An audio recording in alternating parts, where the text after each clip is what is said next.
Ну, чесно кажучи, дуже приємно бути сьогодні разом з Кайлом, разом з прем'єр-міністром Естонії у вас в гостях. Якщо чесно, я хотів почути вас, а не ви мене.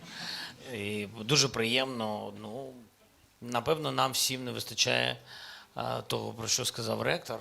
Бачити ваші очі, бачити і чути вас. Напевно, важливо бачити очі, тому що там завжди правда, і чути слова, тому що в них є зміст. Слова, чим ви живете, що ви будуєте всередині себе, яку державу, в голові своїй, в серці, перш за все. В серці, в голові. Ви розумні, тому я впевнений в вашому абсолютно майбутньому, але дуже важливо бути на одній хвилі. І мені здається, що наше майбутнє, а вже ж сьогодні, залежить від ситуації на фронті. І дуже важливо те, що я зараз бачив, ми бачили ваші розробки, те, що зміст їх на посилення наших хлопців і дівчат, які на фронті, їм найважче. Але від вашої енергії, мені здається, багато чого залежить. Ви надихаєте, ну, зараз вас почуємо, але дуже хочеться, щоб ми всі одне одного надихали. Мені здається, це найважливіше, щоб було бажання всім нам жити, боронити, працювати в державі Україна. І мені здається, це найголовніше. Якщо ви своїми діями можете це робити, велика вам вдячність. Я бачив різні розробки. Ну, круто. Дай Бог, щоб воно все це допомагало в реальному житті. І в переможній вже Україні, і в мирному житті, тому що на полі бою це сьогодні важливо, щоб вибороти нашу незалежність, те, що нам дійсно по праву і належить наша земля і наше майбутнє. Але дуже важливо також те, що я бачив, що ви робите для мирного часу іншої держави, безпечної, прекрасної, енергійною, молодою, як ви. Я дякую за цю можливість. Мені здається, що це дуже круто, що у нас є можливість поспілкуватись. Дякую вам. Дякую, Володимир Олександрович. Запросимо до слова пані прем'єр-міністру. Пані Кая, вам слово. Дякую.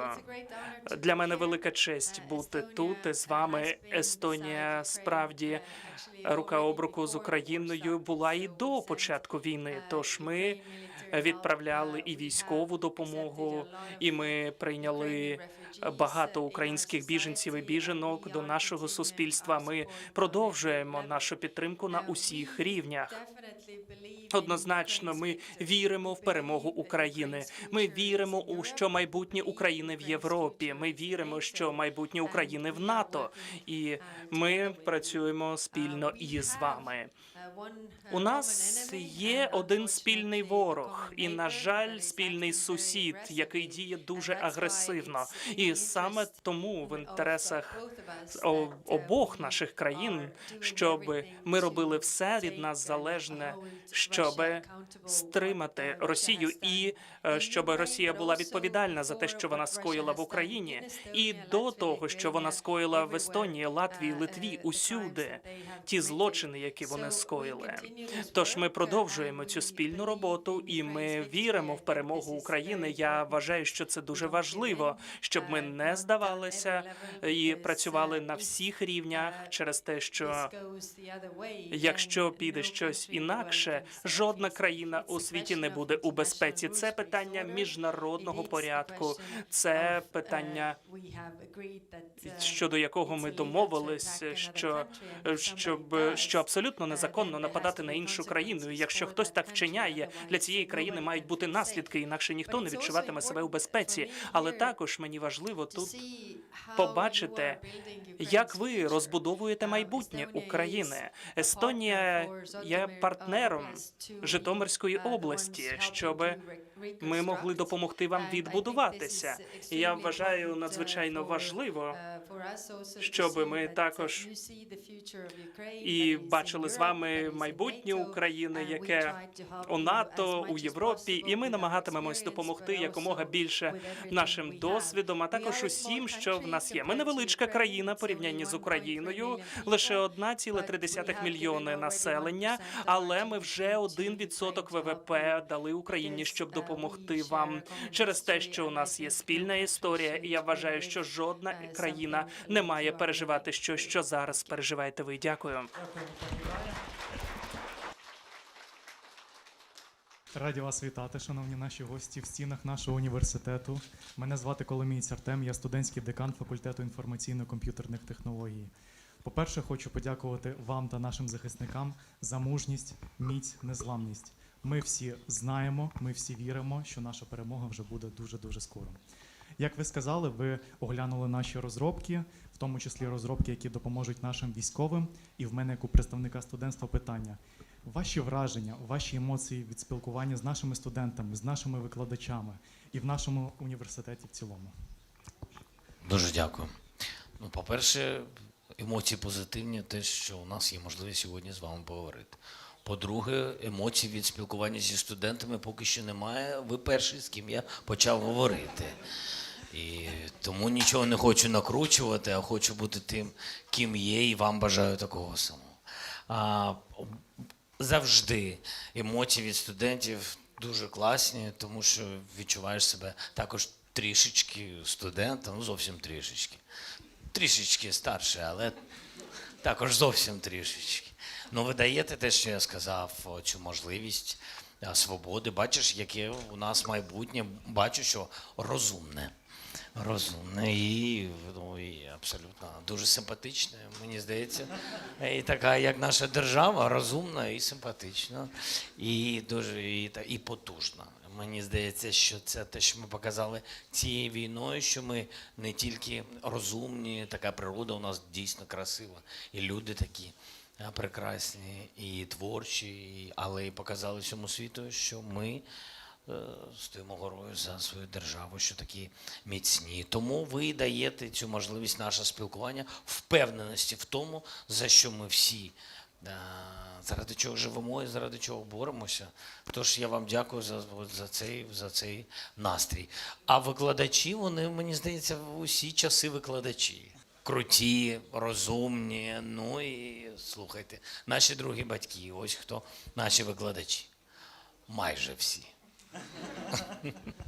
Дуже дякую вам, пане президенте. Just to add, Лише додам, у нас турне було дуже надшвидким. did you also have the feeling that we're going to have a test in the end? Можливо, у нас буде ще How about якийсь that? іспит після того. Ще запитають, що ми там зрозуміли з того екскурсії. Дуже гарна пропозиція з приводу іспиту. Я тоді не буду користуватися правами модератора. Я попрошу підняти руки ті, хто захоче задати питання. Мене звати Анастасія Нетребицька. Я представляю спеціальність соціальне забезпечення і хочу задати вам питання. У нас є дуже цікава місія в університеті. Вона звучить так, сподіваюся, вам сподобається. Розвиваємо лідерок та лідерів, створюємо інновації і змінюємо світ на краще.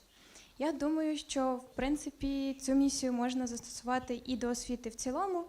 І моє питання до вас, пане президенте, таке: які виклики перед освітою ви вбачаєте в воєнний час і в роки післявоєнної відбудови? Дякую за запитання. Чому ви прем'єр-міністру не ставите питання? Наступне. Тим не менш. І, ви знаєте, мені здається, що виклик, він завжди, ну ви цим і займаєтесь, він завжди перед людиною. Ми мали цей виклик перед студентською, шкільною спільнотою ще до війни. Мені здається, ковід вже переформував освіту, освітній простір, перетворив його на діджиталізацію, не тому, що всі прям так цього дуже хотіли. Діджитал – це круто, і держава повинна бути цифрова тощо, але освіта, мені здається, важливий простір, соціальний простір, важливо спілкуватись, разом щось вигадувати і любити одне одного. Це також дуже важливо. Тому що з народженням ідей народжується держава, а всі ідеї, я вважаю, народжуються завжди в спілкуванні, в діалозі, в випробуваннях. Тобто люди повинні мати контакт між собою. Тому онлайн-освіта почалась з ковіду. І я бачу, у нас були дійсно круті цифрові прогреси в нашій державі. Ми сьогодні з прем'єр-міністром розмовляли про це. Ми вже, скажімо так, шерім між собою, між нашими державами, цифрові наші потужності. Ми шеримо Дія запускається в Естонії. Все це круто. І це допомагало нам у часи ковіду тощо. Але, тим не менш, мені здається, тоді нам було і легше тому адаптуватися у час війни, тому що ми вже підготувались не до війни, а до онлайн-навчання. Але, тим не менш, у війні нічого гарного немає. І тому і освіта у час війни нічого тут крутого немає. Наші круті технології допомогли, я вважаю, ви вже дорослі, але дітям в школах, перш за все, їм допомогли не втратити оцей ланцюжок, такий дуже важливий освітній, мені здається, потім дуже важко соціалізуватися, якщо можна використовувати таке слово. Ми повинні спілкуватися і, як я сказав, розвивати одне одного. Тому найголовніше, коли ми звикли до онлайн, ще раз повторюю, у студентства це легше, бо ви дорослі люди. Абсолютно, самостійні дорослі. Я вважаю, що у дітей шкільного віку їм складніше. Вони адаптувались до онлайн. Вони звикли, ви знаєте, звикли до іншого формату отримання знань. Вони звикли зараз до знань, які вони самостійно отримують. Подорослішали. В цьому моменті в школі я не дуже позитивно ставлюсь до того, що діти повинні бути дорослими. Я вважаю, дорослими повинні бути дорослі. А діти повинні насолоджуватись життям. Все вони встигнуть ще стати дорослими. І ми всі, знаєте, це проходили. А діти повинні отримати цей фан від життя класний, мені так здається, з таким позитивом, з таким освітою. Школу треба любити. І тому онлайн-школа – це не зовсім школа. І мені здається, що всі там і батьки, і діти, вони хочуть спілкуватися. Батьки іноді хочуть, щоб діти були в школі, щоб був час ще бути на самоті. Це молоді батьки, це правда, це так. І не молоді будь-які, скажімо чесно. Але тим не менш, якщо серйозно до цього ставитись, це складна психологічна така прірва. Дітям треба буде повернутися в суспільство. І так само і багатьом людям. Тому оці моменти, як перейти до звичайного життя, я думаю, буде виклик. Тут потрібні бути різні програми адаптації, якщо можна так сказати, адаптації дітей до звичайного життя. Бо вони дуже дорослі, дуже самостійні, а з цим іноді, знаєте, коли виклик, коли війна, це важливо. А коли мирний час, треба, щоб ще й діти були психологічно спокійними, і щоб вони правильно, спокійно, не дуже швидко, знаєте, а от спокійно, правильно розвивалися. Мені здається, це важливий момент, і він точно є. І тому наші освітні програми треба будувати по-іншому, ніж за кордоном у наших партнерів. І чому? Тому що, слава Богу, що в інших державах не було війни, але тим не менш, у них освітня програма мирного часу. І тому це для нашої держави такий, можна досвідом користуватися інших держав, але все одно це буде експеримент для нашої держави. Ми повинні його пройти. Ось, я думаю, це найголовніші виклики. А студенти, який виклик у студента? Будувати державу. Будувати для себе комфортну, проактивну, енергійну і безпечно. Всі вже побачили, безпека номер 1. Ось саме таку державу, з якої не хочеться поїхати в інші держави. Дякуємо. Дякуємо Будемо вам. будувати. Володимир Олександрович, ви попали дійсно... А ось це прем'єр-міністр хотіла сказати. Я перепрошую, не побачив. Yes. Regarding the Відносно системи освіти, естонська система освіти чи не найкраща у світі. І те, що зараз відбувається тут, воно говорить про те, що можна бути сильним завдяки дисциплін STEM, завдяки більшої уваги до математики, хімії, інших дисциплін. Саме таким чином створюються інновації, робляться винаходи. Для того, щоб це ще й було фаном, ми в Естонії кілька років тому ще зробили такий мультик, такий персонаж мультяшний саме для дітей. Це таке собачатко, який займається винаходами, яке має чудові оцінки. І, можливо, воно спрацювало, бо та собачка зараз спричинилася, можливо, до того, що естонки мають дуже серйозні місця серед жінок, які займаються винаходами у світі. І я думаю, що ця акцентуація на STEM-технології – це дуже добре для майбутнього. Саме на цьому інженірингові моменти можна буде розвивати далі. І часи війни у різних частинах і куточках світу продемонстрували, що часом наслідком цього стають різноманітні винаходи, які стають корисними у цивільному житті. І я гадаю, що у цій ситуації тут ви маєте те саме, те, що ви знаходиться зараз, те, що ви робите для ваших військових, щоб вони перемагали. Пізніше це буде працювати на користь вашої економіки, на користь вашої країни.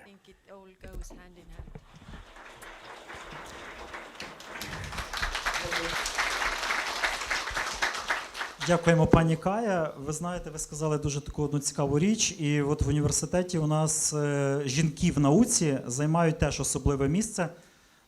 Враховуючи те, що ми технічний університет, у нас абсолютно гендерна рівність. У нас 50% викладачів жінок, 50% викладачів – це чоловіки. Тому ми теж розуміємо, наскільки жінки можуть бути дійсно корисними в науці, які цікаві у них винаходи. Хочу... Насправді усюди жінки можуть бути корисними, не лише в науці. Yes, I agree. Так, погоджуюсь, до речі. Я на власному прикладі. І Володимир Олександрович теж зазначив таку дуже одну цікаву річ, і це дійсно так і є, і мені дуже приємно, що є розуміння цього на найвищому державному рівні, що нам не можна для реформи освіти брати будь-яку модель будь-якої європейської країни, тому що в нас є дуже багато зараз особливостей, специфіки, і ми маємо побудувати саме власну модель реформування освіти для відбудови і побудови країни. Це доволі важливо. Дякуємо. Я хочу запитати, в кого є питання до пані прем'єр-міністра. Ми дамо відпочити Володимиру Олександровичу. Підніміть, будь ласка, руки. Я не втомлений. В кого є запитання? Hello. Вітаю, мене звати Анастасія Яцківська, я студентка з правоохоронної, власне, сфери. Я хотіла запитати, не так давно студенти в університеті приєдналися до добровільної волонтерської діяльності, щоб зібрати необхідне для військового шпиталю в Україні. І щоб власне військові могли читати літературу українською мовою. Тоді моє питання: яку останню книжку ви прочитали, що вас найбільше вразила, і чому? Дуже влучне запитання. Насправді, остання книга, яку я закінчила, це була про саме Росію та Україну. Також я зараз багато читаю про Росію, ну вже вибачте, але треба знати свого ворога в обличчя. І просто зараз я читаю книгу, яку написав естонський автор Рейн Раут, яка має назву, власне, «Письмо на сонці». Це дуже гарна книга теж, але це така собі художня література. І книга, яку я паралельно читаю, стосується Китаю. Тож треба розуміти все, що відбувається зараз у світі. Дякую. Дякуємо вам. В кого є ще питання до наших високоповажних гостей? Отже, добрий день. Я дуже ціную те, що ви завітали до нашого університету. Мене звати Анастасія Деменченко. Я з Краматорська, Донецької області. Я вивчаю філологію і прикладну лінгвістику. Моє запитання швидше пані Каї Каллас. Отже, мені цікаво. Я цікавлюся історією, коли я готувалася до зустрічі з пані прем'єркою. Тож я дізналася, що ваша родина постраждала під час окупації. І її депортували до Сибіру. Тож я хотіла вас спитати, чи проводите ви історичні паралелі між подіями, що відбувалися в 40-х минулого століття, і теперішніми подіями? І, можливо, що б ви могли порадити людям, які зараз опинилися на тимчасово окупованій території України, а також тим? Ну так. Отак. Так, я зрозуміла ваше запитання. Дякую. Справді, гадаю, що будь-яка родина в Естонії має таку історію, як моя. І напевно, що і в Україні теж. Ми всі страждали під окупацією протягом 50 років. Так, дійсно, мій дідусь, його відправили до російського табору. А моя прабабуся, бабуся та мама, якій тоді було лише 6 місяців, вона була малюком, їх відправили просто у вагонах для великої рогатої худоби до Сибіру. Тож це історичний досвід, який ми пережили в Естонії, справді через нього нам легко насправді пояснювати нашим західним друзям, що зараз відбувається в Україні. Я наведу один приклад. І коли ми чуємо, що наші друзі нам кажуть, ну, звичайно, війна – це жахливо, а мир – це добре, завершуємо війну. Я ж намагаюся їм пояснити, що є відмінність між миром і іншим миром. У нас теж був мир після Другої світової в Естонії. Але що це означало? Що половина, ну, хай буде не половина, 1/5 нашого населення була або вбита, або депортована. Наша культура відчувала значний тиск, наша мова стиралася звідусіль, наші люди відчували тиск в будь-якій сфері, конфіскували власність. Ось що відбувається, коли території окуповані. Тож, якщо ви думаєте, добре, давайте тут намалюємо лінію, і нехай ці території відійдуть Росії, тоді що відбудеться? Те саме, що відбулося і на наших територіях. Це мир, але мир, який не передбачає завершення страждань людей. І це дуже важливо зрозуміти. Коли західні лідери відвідували Естонію, я їх відводила у кімнату, сповнену світлин нашої політичної еліти, які розбудовували нашу країну ще у 20-го століття. Я їм показувала фотографії та показувала дати, коли ці люди насправді жили. Вони всі були вбиті. Коли розпочалася окупація, крім єдиного, якому вдалося втекти до Швеції, всі були вбиті. І саме тому не можна казати, ну нічого, давайте забудемо про ці території.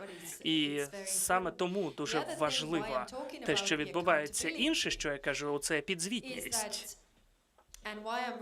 І чому я стільки читаю зараз про Росію? Як змінити історичний цей цикл? Коли після Другої світової війни відбувався Нюрнберзький трибунал, а потім трибунал у Токіо, який переслідував саме злочини, які скоїли нацисти, не було трибуналу в Москві.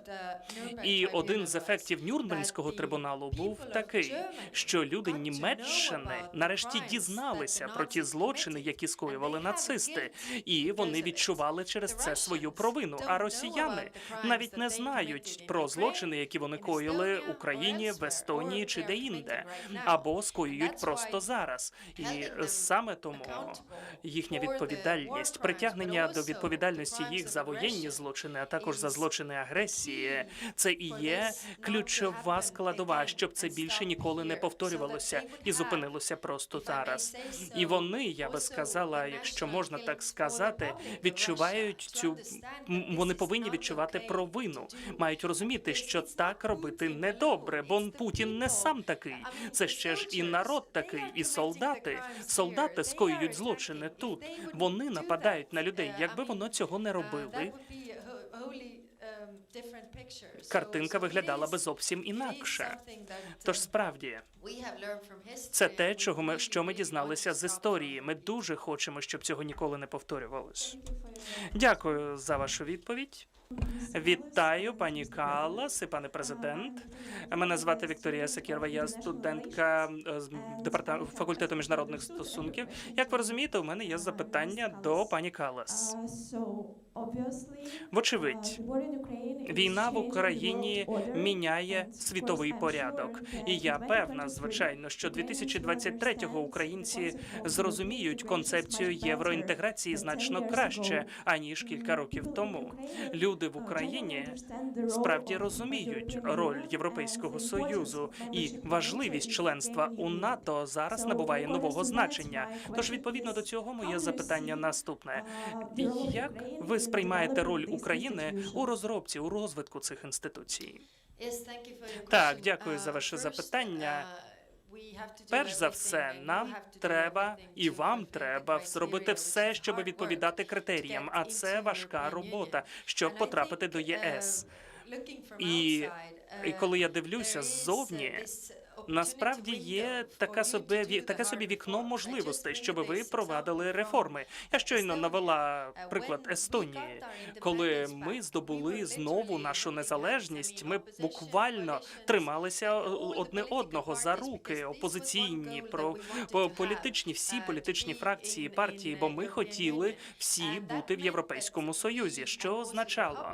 А так само і представники населення, щоб вони також впроваджували досить важкі реформи. Після того, коли ви здобуваєте свободу, завершується війна, відбудеться політична битва між усіма задіяними політичними партіями, бо в них можуть бути різні погляди, як має розвиватись країна. Але я вважаю, що треба скористатись цим вікном можливостей, щоб провести ці значні реформи. І я бачу, що Україна насправді робить усе належне, все, що ви можете, щоб цього досягти. І коли ви приєднаєтесь, тоді, я вважаю, ви будете досить з великою країною у рамках ЄС. І однозначно могли би також долучити досвід, який у вас є. Не те, щоб я намагалася переконати рештих учасників за столом, коли я кажу, що коли Україна хоче стати частиною Європи, це робиться не заради України, а заради Європи, якій потрібно, щоб Україна була на європейському шляху, щоб позбулася корупції і усіх решта пересторог, які, можливо, у вас є. Тому що якщо Україна буде процвітаючою економікою з вільним ринком, тоді вся Європа буде значно потужнішою. Тож це також надзвичайно важливо для нас, щоб ви провадили реформи та приєдналися до Європейського Союзу. І, звичайно, коли ви вже будете у ЄС, я сподіваюся, що ви будете саме тими конструктивними сторонами, з якими ми зможемо співпрацювати над питаннями і де ви зможете слугувати прикладами. Наприклад, я багато разів говорила, що ваш досвід, наприклад, у кібербезпеці, у протидії кібернападам і усьому, що стосується цієї сфери, насправді багатьом європейським країнам є чому у вас повчитися, бо у вас є досвід у цьому відношенні теж. Дякую за запитання. Доброго дня. По-перше, я хочу подякувати нашим гостям за такий візит в наш чудовий навчальний заклад. Я студент 3-го курсу, навчаюсь на спеціальності автоматизація, комп'ютерно інтегровані технології та робототехніка. На навчання я приїхав з Бахмутського району. Зараз я дуже задоволений, що в мене є така можливість навчатися в цьому місці.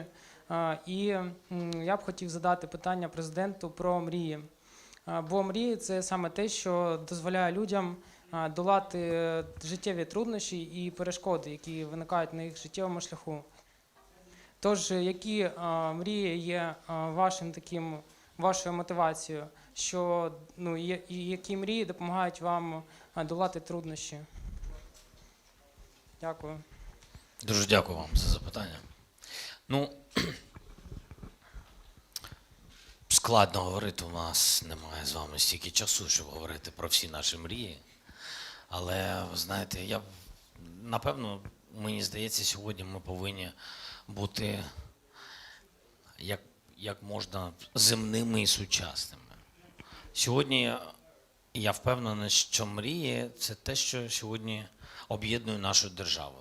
Не те, що я дуже хочу, або ви дуже хочете. А мені здається, ті речі, які об'єднають нашу державу, яка об'єднаною змогла протистояти нашому ворогу. Ворог спільний. І як ви бачите, що ворог не тільки український, ворог у всього світу цивілізованого. І це дуже складно. І дуже складно боротися. Тому, я думаю, мрії у нас абсолютно звичайні, але вони прагматичні для України. І виявилось для усього світу. Мрія перемогти. Мрія відбудувати нашу державу. От ви з Бахмутського району, ви сказали. І ви знаєте, що там запеклі бої зараз ведуться. І я не знаю, як ви, я б хотів би відбудовувати Бахмут. Я б хотів би, щоб ми повернулися на всі наші території, які зараз стоять на цьому складному шляху виборювання кожного клаптика нашої землі, відбудувати, пишатись нашою державою. І тоді, напевне, нічого спокійного не буде, тому що почнеться те, про що сказала прем'єр-міністр, а потім вже почнуться всередині якісь питання, реформування тощо. І тут би я хотів би посперечатися, але мене не запитували, запитали прем'єр-міністра. І я хотів би посперечатися про реформи. Як то кажуть, якщо чесно, найголовнішу реформу безпеки в світі сьогодні робить Україна. Отак, на всяк випадок, хотів би нагадати. І якщо ми поставимо агресора на місце, де йому і місце, на своїй території, то я думаю, що це буде правильний приклад всім іншим агресорам, як не починати будь-які агресії у світі, які небезпечні не тільки держави, як виявилось, державі, проти якої агресія, а й всьому навколо розумному світу. І тому це дуже важливо, щоб потім, моя мрія, щоб Україна зайняла своє місце, гідне місце в інфраструктурі безпеки світу, Європи, де прахувалась наша думка. Тому що дійсно ми багато чого через війну іноді, але і через потужність наших людей багато чого зробили. І в кібербезпеці, і в кіберпросторі, і в цифровізації. Тож, я думаю, наші знання є дуже цінними і в обороні нашої держави, і в безпеці. Я думаю, що цими знаннями треба ділитися з іншими державами. Саме поважне місце України в Європейському Союзі, в НАТО. Я думаю, що без України тепер буде неможливо. І це частково я відповідаю на питання, яке сьогодні звучало. Де наше місце в інфраструктурі безпеки? Точно в партері. Так, дякую. Дякую. Щиро дякую. Я хочу вам подякувати, просто нехай мене правильно зрозуміють всі ті люди, які через ті чи інші небезпечні моменти, викликані цією війною, які вирушили за кордон. Нехай не ображаються, ми всіх поважаємо і всіх любимо, наших громадян, і тому будемо робити все, щоб всі повернулися. Але вам хочу подякувати за те, що ви тут є. І це дуже сильно надихає. В перші дні окупації, і коли була війна за Київщину, за Гостомель тощо, ми виходили на вулицю, і людей не було. І ти розумієш, що люди є, люди є, але ти їх не бачиш. І це дуже складно. В принципі, дуже складно, Не можна боротись, вибачте, боротись за будівлі і за каміння, і за це. Ми всі боремось, як би там не було, за людей. І тому я хочу вам подякувати за вашу велику допомогу, за вашу боротьбу. І ще раз підкреслю за вашу присутність. Це дуже важливо. Я просто хочу вам просто по-людськи сказати дякую. А бажання, ну, у кожного з вас своє бажання. Мені здається, от коли так кажуть, що побажайте щось, ну як я можу побажати людям, може їм хочеться іншого. І зараз я їм щось побажаю, те, що мені подобається. У кожного з нас своє бажання. Тому я бажаю вам, щоб все було так, як ви хочете, і щоб ви любили тих людей, яких ви любите, і щоб, напевно, я бажаю, так я скажу, бажаю просто здоров'я і успіху тим, кого ви любите і цінуєте. Ну і все. Дякую. Дякую. Дякую. І перемоги. Перемога важлива. Well, most of all, Більше за I все, really wish, я насправді Ukraine to бажаю win. Україні And перемоги. if Ukraine wins, І you can якщо have Україна everything. переможе, у вас Like буде the усе у president світі. said, Як і сказав пан you're free to президент, go, ви please come можете back, because поїхати, you're але, будь needed ласка, for повертайтесь, тому що ви rebuilding this дуже country. потрібні для And відбудови coming цієї back with all the країни. knowledge and Повертайтеся з experience усіма you have. набутими знаннями і досвідом, яким ви володієте. Я справді бачу, що Україна буде однією з найбільш процвітаючих країн Європейського Союзу. Тож, однозначно, вам потрібна уся допомога, яку ви зможете отримати. Я бажаю вам успіху, але перш за все, найперше перемоги.